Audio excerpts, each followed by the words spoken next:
Hi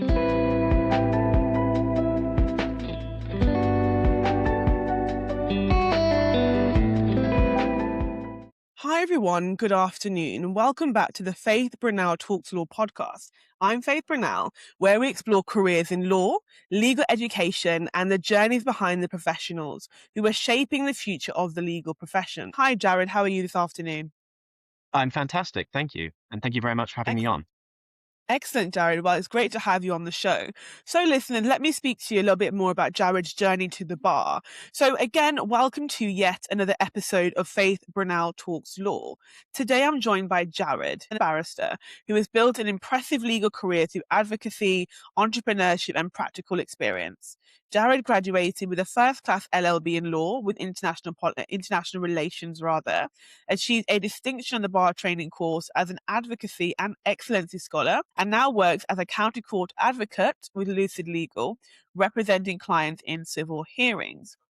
Alongside his advocacy work, he is the founder of Pupillage Pulse, an online platform helping aspiring barristers navigate the pupillage process, and has gained experience through mini-pupillages, legal writing, and internships across the leading chambers and law firms. Jared, welcome to Faith Brynel Talks Law. So, that was very impressive, Jared. I'm sure the listeners are already quite engaged already by what I've just spoken to them about. But let's just go into it a little bit more depth. So could you introduce yourself to the listeners for us? Well, thank you very much, Faith. As Faith said, my name's Jared. I'm an unregistered barrister. I graduated the bar in July of last year, going on to be called to the bar at Middle Temple. And I've since been doing a bit of county court advocacy, first with Lucid Legal and now starting with Quest. I'm looking to go into technology law and information technology, which really underpins a lot of my writing.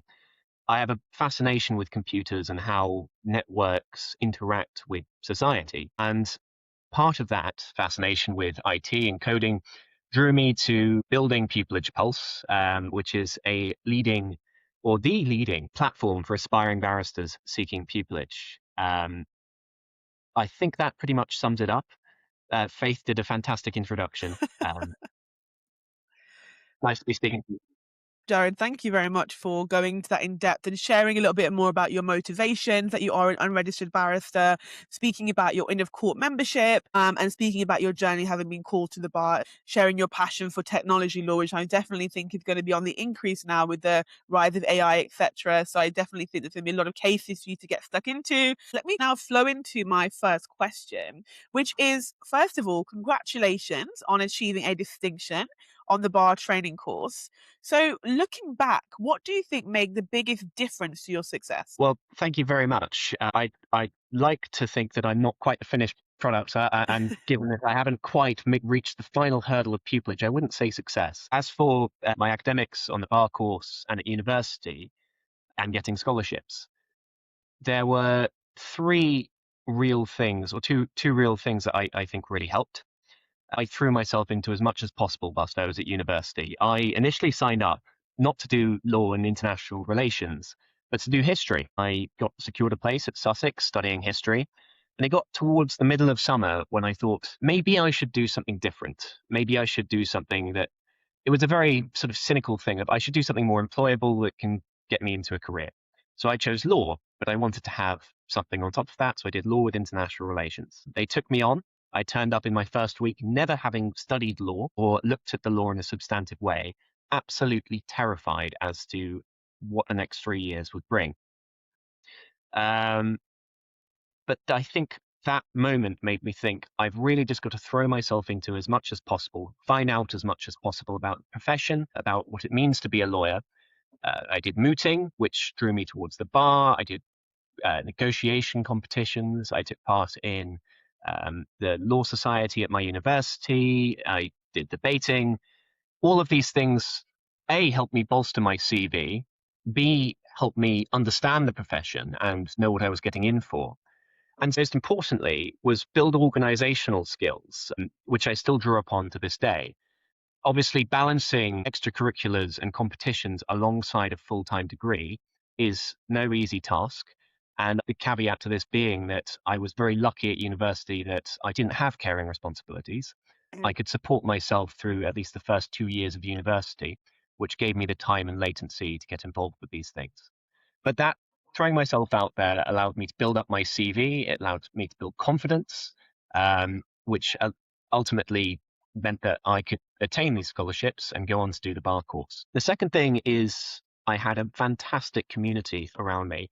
I loved Sussex University. I had a wonderful time there. Mm-hmm. My lecturers and my fellow students were just the most brilliant people who helped me when I was confused or when I was feeling stuck. When I was feeling burnt out, people stepped up in society roles to help me out, and I helped them out. There was a real community there. And it's something I've noticed coming to London and doing the bar and building the website, that everyone in at least in this side of the profession seems to be very keen to. People talk about camaraderie at the bar, Mm. which is often Yeah. thrown around, Mm. but it's real, and you notice that not just at the higher levels of the profession, but at this very early stage when people are spending time on the student room, giving advice to other people applying to chambers on my website, Pupillage Pulse, reporting updates when they found out that they've got an interview. Mm-hmm. Other people may not have found that out. So I think those two things, throwing myself out there, organizational skills, and the community around me. Well, amazing, Jared. Again, thank you very much for sharing a bit about your journey, speaking about your undergraduate journey at Sussex and going into some things you had to do in terms of immersing yourself into life at the bar, in terms of mooting, debating, the student room, and speaking about that support from the community. And then I started reading politics at King's College London in the pandemic. So I was blissfully part of the pandemic cohort. There were quite a few changes there that I had to adjust to, one of which was moving from Birmingham to London. So there's a lot of things going on that I think having that opportunity in that community, Jared, as you mentioned, is going to be really valuable. But I want to tabernacle on a couple of things you said there, because you spoke really eloquently around joining the Law Society, getting involved in mooting, debating, building your CV. And I think what you really demonstrated there was, yes, you have to focus on the academic portion. That is a prerequisite. But simultaneously, you've got to build your soft skills of communication. And I particularly like what you said around the student room. I mean, it made me laugh internally because one of my roles now as an ambassador at the University of Law is every Wednesday I do the student room. I respond to queries. So again, I can resonate with the importance of just being supportive to people, because the mantra of this whole podcast is pivot and don't panic. So you are going to have challenges and circumstances that require you to take a pause, take a Selah moment, and step back and think about what you're going to do from there. So thank you very much. If you were speaking to someone starting university this September, which is coming up very quickly, what would you encourage them to prioritize in their first year to put themselves in the strongest position for a career at the bar or to become a solicitor? Goodness me, gosh, the year is going so fast. This is going to be a piece of very trite advice, but there's a lot said that was being said at my university in first year, where there was an general attitude that first year isn't assessed. It doesn't it's not counted as part of your broader degree classification. However, I still think, as you said, throwing yourself and prioritizing into things, but prioritizing academics is the best advice that I can give. So if you look at the pupillage statistics, and I can only speak of pupillage, and I can't necessarily speak of the SQE or training contracts. The single biggest indicator for whether someone is going to get pupillage is academics and attaining a first-class degree, or one of them. It's very closely correlated. As for general advice beyond that, I think that at a very early stage in your career, given how competitive the process is to attain pupillage and to attain training contracts, people should be looking for things for professional development to build their commercial awareness about the profession and understand where they want to go. Because there's it wasn't until halfway through my second year that I really decided I wanted to become a barrister. Sign up for mini-pupillages, sign up for vacation schemes. As part of your application, you're going to have to demonstrate that you have Mhm. strong academics and Mm. you have an interest in the law. So making sure those don't slip in your first year is incredibly important. So that's a very unstructured and long-winded way of saying focus on your studies, but Mm. also from a very early stage, think about your career, think about where you're going to go, think about the transferable skills you have already developed through your work or through the things you've done at school, and think about how you can apply them to your future career. Um, yeah, that's Mm. my that's, Well, Jared, that's been very good.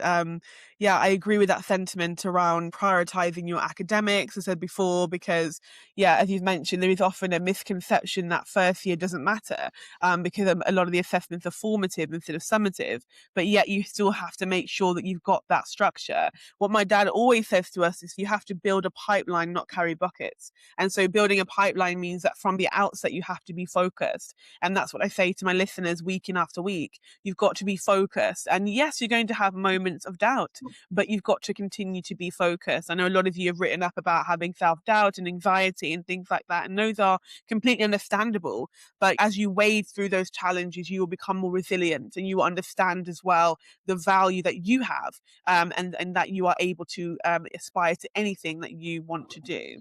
So, yes, Jared, again, just to echo that or reiterate some of those sentiments that you just shared with the podcast today, looking at that kind of those statistics around pupillage and that having that combination of the excellent academic record and having that first class degree. And I think it's really important as well for those who might not have necessarily attained a first class degree, that there are other ways as well you can get around that if you've had some personal challenges, mitigating circumstances, want to just tabernacle that there as well. So don't panic now if you've already graduated with a 2-1, you can still make it. But again, that's why you pivot and don't panic. But for those who are currently in it at the moment, as Jared says, do your best to try and get a first class degree, because that will put you above the rest in terms of that competitive streak. Because I did read a quote the other day, Jared, that said becoming a barrister is one of the most competitive careers in the UK. So that does echo what you've just said. I just want to go back to your point. I think that's a fantastic phrase that I haven't Mm. heard before, and I will definitely be using, which is building a pipeline and not carrying buckets. Yeah. And maybe a better way of framing what I just said is first year it's about working hard, but it's about figuring out where you want to go. Because most people go into their first year of law school not really knowing that much about the profession, because it's something you don't really get taught in school. Mm. Um, so I think that first year is figuring out where the pipeline is going to lead, where you want that pipeline to lead, um, to use your phrase. Um, Considering all of the options that are available to you, whether you want to do pupillage or become a solicitor. I spent my first year applying for vacation schemes to become a solicitor. Okay. I didn't know enough about about the bar to really consider going down that route. Mm. But I'm very, very glad I have, and I think I'm much happier as an aspiring barrister. Mm. Although the statistics are incredibly terrifying, as rightly said. Mm. Um, but yes, sorry, I didn't mean to jump in there. But No, Jared, I think it's good where you're able to think about secondary points you want to add. I think it just bolsters conversation. So you mentioned those mini pupillages. If you can just explain to the listeners what a mini pupillage is, and also at what point do you recommend that they start applying for those? okay, well, I'll take the second point first, which is Yeah. that I think people should apply for mini pupillages or broader any legal internships as soon as possible if they're able to do so. There is a ticking clock when it comes to these things. You can't do everything all in one year. Hmm. You've got 3 years at university, or maybe you're working outside of university. The pupillage round happens once a year between January to May. So spending those 6 months, you can only apply for pupillage in your final year of university up until I think 4 years after the bar course. So building up as much experience as you can whilst you have the time to do it is a sound idea. Now, as to what a mini pupillage is, they're very broad. Mini pupillages can range from shadowing a barrister in court and spending a week watching a single trial, which was what my first mini was, to being in chambers and doing drafting exercises and sitting in on meetings between members of chambers or clients and barristers, or it can be a mix of those things. So essentially, mini pupillage, it's called a mini pupillage because pupillage is nominally the training aspect of being at the bar where you learn how to do the job. Whereas a mini pupillage, you're really seeing what the job is like. You're getting experience as to what does a barrister do in their day-to-day life. I would say the most helpful thing you can take from a mini pupillage, it's like an internship. Realistically, they're not going to give you, in fact, they legally can't give you meaningful work to do. But it gives you the insight into different areas of practice that reading on the internet really can't do, or into different chambers, the atmosphere that they have. It allows you to compare between, say, family, which is a very, I'm trying to think of the right word. It's a very, it can be a very emotionally invested, Yes. from a barrister's perspective, but the trials can become very complicated. The word will come back to me. Whereas with Mm-hmm. commercial law, you're dealing with quite a lot of facts. Yeah. You'll be in the office perhaps more than you're in court. Whereas crime, which may be a better example, you're in court quite a lot of the time, and Mm-hmm. you're actually dealing with live cases. So yes, mini pupillage gives you that insight into what a chambers is like and into what an area of practice is like.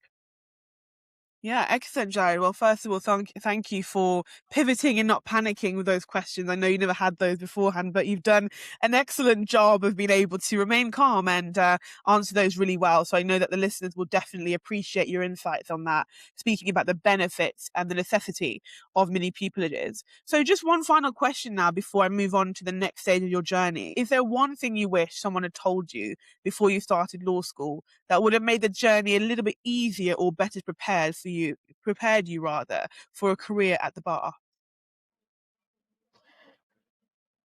That's a very, very difficult question to answer. Mhm. In hindsight, and this is probably going to be a running theme throughout my answers, I was aware of just how complicated, just how competitive the process was. Yeah. But I wasn't aware of just how competitive the process was. Yeah. Um, and that's something that you can't really be told. It's something that you will find going through the experience of being rejected. One of the things I was told at university, and this came, I think, in my second year when we had some barristers coming in, Yeah. which is that one of the things you have to deal with as an aspiring barrister is you've got to learn to deal with rejection. And I took that at face value. I was like, right, okay, that's fine. It's not going to be Yeah. me. It's going to be everyone else. What pays me needs? As everyone does. That everyone naturally does. I didn't realize just how much rejection you would face. And it comes to a point where that rejection feels less procedural and more personal when you get 10 rejections for the 10 pupillages you applied for. Yeah. And you feel like maybe I'm not capable of being a barrister. Yeah. Maybe I'm not the right kind of person. When you get rejections for any job in life, the job market as a whole is, this is going off on a tangent perhaps from what you envision, but the job market as a whole in the UK is entirely destroyed at the moment. There are very dwindling prospects of people leaving university and walking Mm. into a job. And nowhere is that more true than the bar. Or the bar is particularly bad when it comes to this. Now, that's for different reasons than the overriding macroeconomic circumstances. It's always Mhm. been competitive, but the process has become, over the past 10 years, far more competitive than it used to be. I think, judging off of the statistics for 2024 to 25, there were 3,912 applicants applying for 683 places. Wow. That's over 5 people per Mm. pupillage place in the UK, which assumes that everyone's only applying for one pupillage and that they can apply for any pupillage in the UK in any Mm. practice area. Realistically, it's 1 to well over 100 applying for. It's well over 100 people applying for a single pupillage place in a single chambers. Sorry, that's maybe jumping ahead a bit because I know you about that later. But yes, dealing with rejection is the headline. Yeah. It's something that you you don't know, you can't possibly know before you start university, but it's something that really needs to be hammered home a lot more. Well, thank you, Jared, for your perspective on that. And I think it's incredibly valuable advice for anyone watching who's considering a career at the bar. Sometimes you are going to have rejections, as you mentioned there, with those very helpful statistics. So thank you very much for that. So I'd like to move on now from your academic journey and from your history and your experiences now to your practical legal experience. You're currently working as a county court advocate. Could you tell us a little bit about what the role involves and what a typical day looks like for you? I started off as a county court advocate in February of this year with Lucid Legal. I've now moved over to Quest, which is a larger firm. Um, County court advocates, I think it's important to sort of make clear the distinction between a court advocate and a barrister. Now, barristers have rights of audience in and of themselves. What do I mean by that? It means that they can go to court and represent a client. They can conduct litigation in the same way that a solicitor can. But rights of audience essentially mean that you can appear in these hearings on behalf of someone. County court advocates, on the other hand, do not have rights of audience in and of themselves. County court advocates operate under a very narrow exemption in the Legal Services Act, where can have a right of audience insofar as you are assisting in the conduct of litigation, which constrains what they can do, which means that there are only a certain limited amount of hearings that they can appear in. Um, so the role tends to be as the name entails, it tends to be in county courts. They're also sometimes referred to as solicitors' agents or court advocates, county court advocates. They're largely interchangeable. Um, and it depends on the firm you're working for, but they can be cases from possession hearings, which is what I started out on, to road traffic accident claims, to personal injury claims. It's a broad brush. Uh, as for what a typical day might look like, it depends on the firm you work for. It depends on your availability. So Quest, who I am yet to start my first hearing with, um, they send through hearings that you can either accept or deny. There's a minimum amount of hearings that you have to do per month to stay involved with Quest. I can't remember that off the top of my head. In fact, I may be wrong on that, but they look for a certain amount of hearings Mm, per month. Some people yeah. might be going in 5 days a week. They might be going in the morning for a case they've had for a week in Doncaster. Um, and then they'll get a message from the admin team saying, actually, we've got another case listed in Doncaster this afternoon. Do you want to take it? So they may be in court all day. They may be in court once a week. Yeah. Um, there's a lot of traveling about, I think, as well as part of the job. Um, it depends on the firm. If you're working for a firm that has a national presence, more likely than not, you'll be able to sort of tailor where you work. So the furthest I've been is Stevenage in North London, which is ideal for me. But I've heard of people going as far as York from London or around the Midlands, um, which can get very tiring, quite expensive.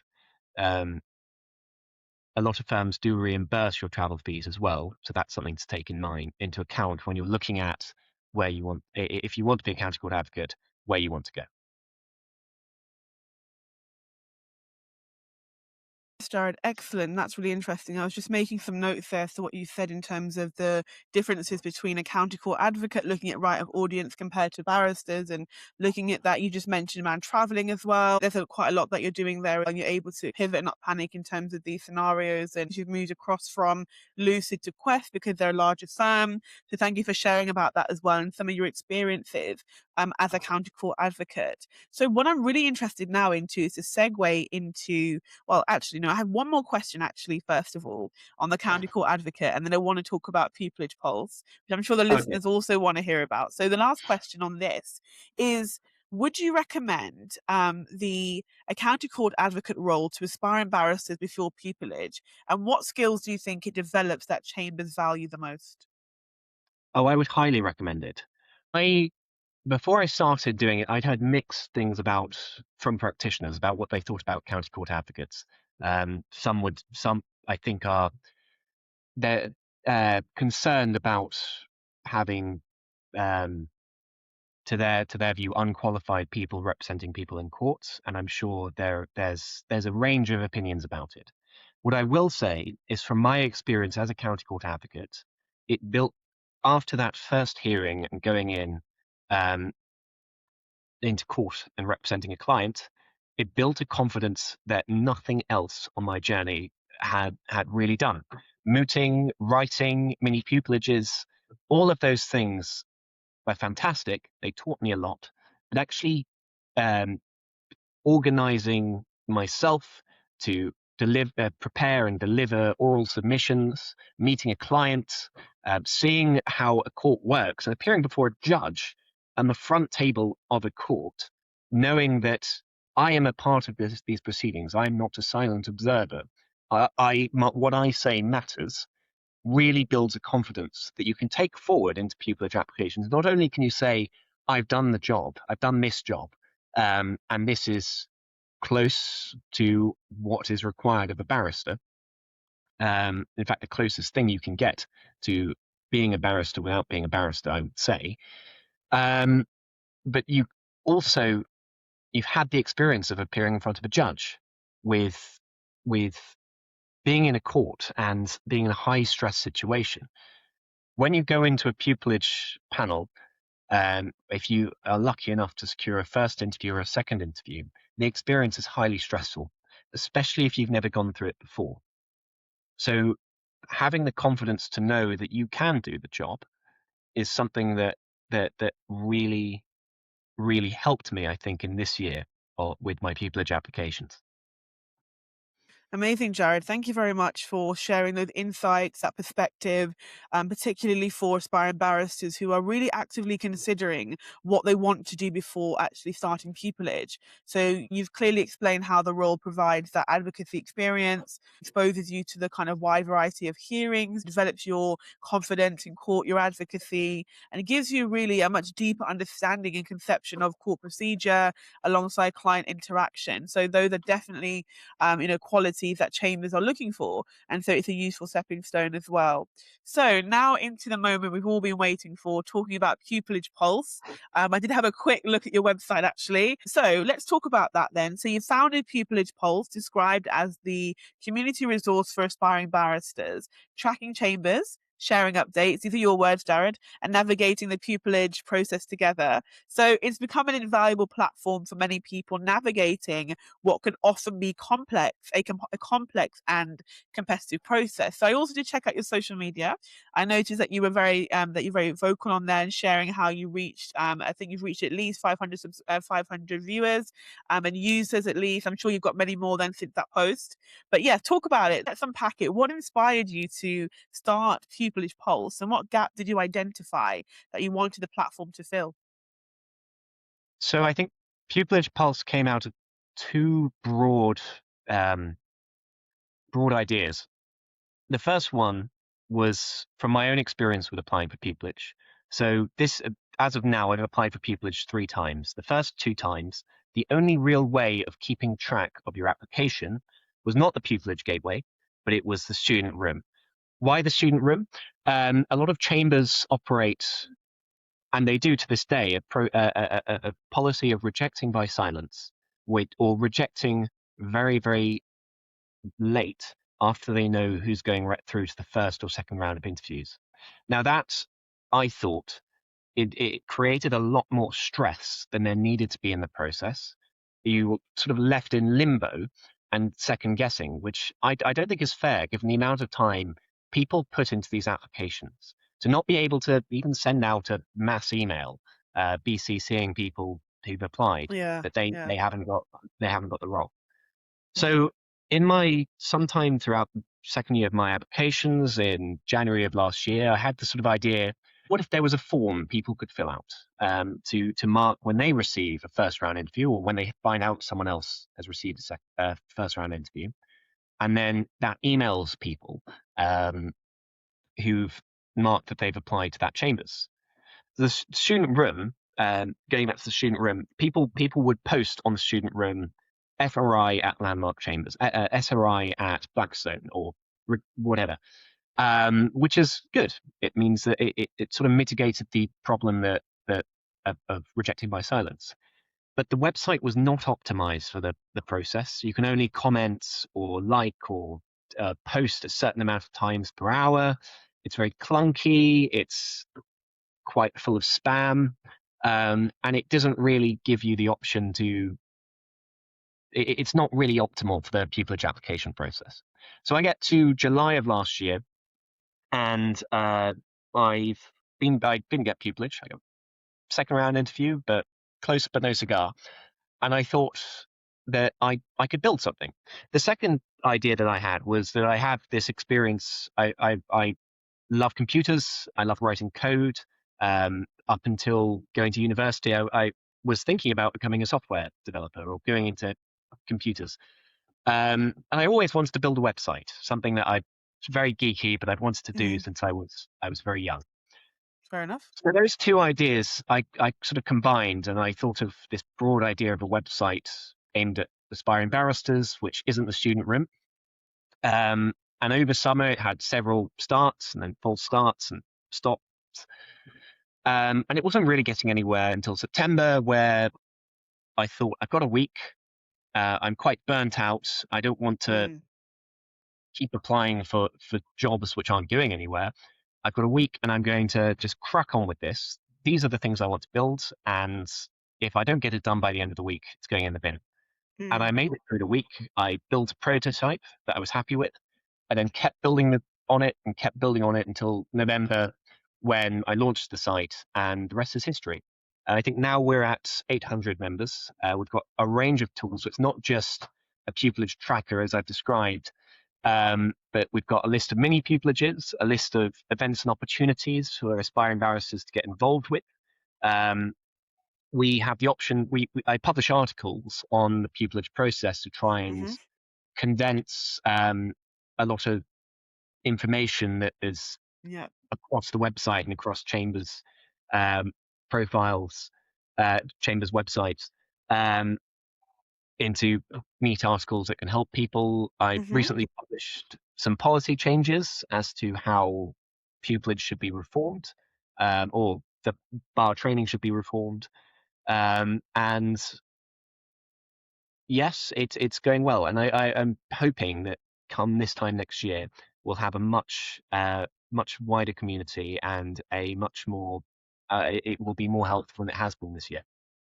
Well, excellent. I think that's a really powerful story, Jared, because it stemmed from your own personal anecdotal experience of navigating the pupillage process, which we've already established. And I think it's important to establish it's very competitive. So you've spoken about those pillars in terms of applying for pupillage 3 times. And during your first 2 application cycles, you found there wasn't really a succinct central place for bringing together aspiring barristers and tracking their chambers recruitment timelines. I think what you did was you filled a gap, and you were the solution to a problem that existed, because as you said and you echoed, many chambers communicate at different times, and sometimes you get a rejection, but they don't actually, sometimes as you said, it's that silent rejection.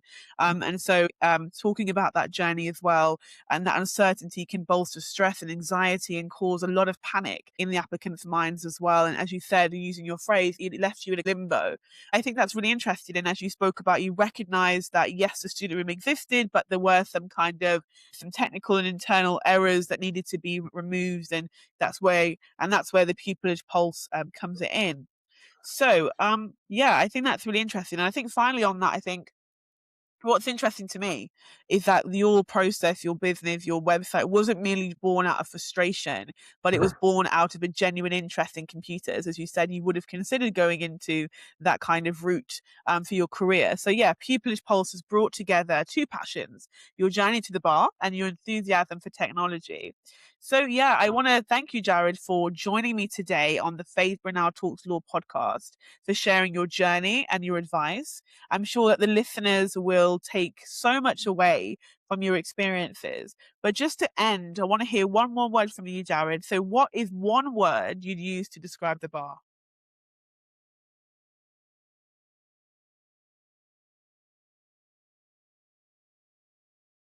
That's a very difficult question. That should be my answer. I think the word is resilience, I suppose. Yes. It's resilience at all stages of the profession. I mean, resilience in the sense of overcoming rejection and carrying through in the face of all adversity, whatever your circumstances are. It's a very difficult career to get into. Um, as Faith has mentioned earlier, it's the most, or one of the most competitive professions in the United Kingdom. Yeah. But then when you go into practice and you're going through pupillage and trying to keep on top of training and understanding and getting that tenancy, and then going into junior practice when you're building up your network, your cases.